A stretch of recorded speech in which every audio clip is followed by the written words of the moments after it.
David, even though Ron DeSantis has made Florida into COVID hell, could it somehow help him politically, including maybe when he runs or if he runs in 2024?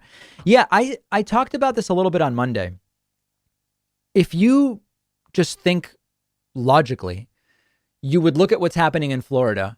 Record cases, record hospitalization, relatively low vaccination rate. And Ron DeSantis going around saying we're banning mask mandates. We're not going to make kids in school wear masks, open everything, no limits on any. Okay. You would see that and you would say, this is going to backfire. This is going to be terrible for Ron DeSantis.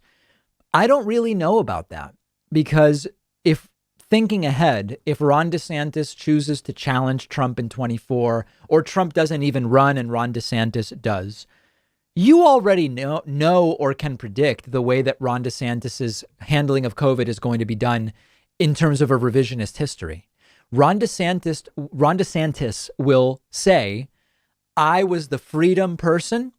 We dealt with COVID, but we did it with freedom and we allowed people to decide for themselves what they want. No nanny state. And Republicans around him will probably cheer it on and say that's exactly what he did. So while you and I mean, it's sort of like the Trump COVID reaction. Now you listen to Trump's former press secretary, Kayleigh McEnany, and other people that work for Trump. They talk about Trump's handling of COVID as if it was great. It was one of the worst in the world.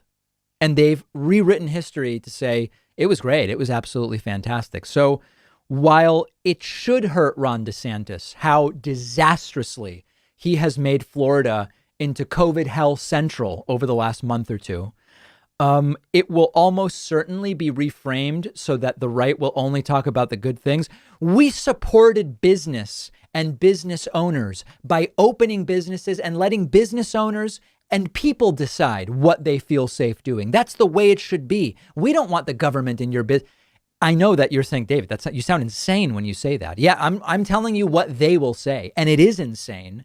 But if we've learned anything over the last few years, it's that these people will fall for insane narratives. These people will fall for absolutely false stories about what's going on in the world. So I wouldn't say Ron DeSantis destroying Florida is going to be helpful to him. But I do think that his destroying Florida can be rewritten into a story about freedom and being about letting business owners run businesses. That might end up making it sort of like a break even for Ron DeSantis if he were to run in 2024, or even in terms of just re-election for the Florida governorship. If you disagree with me, definitely let me know.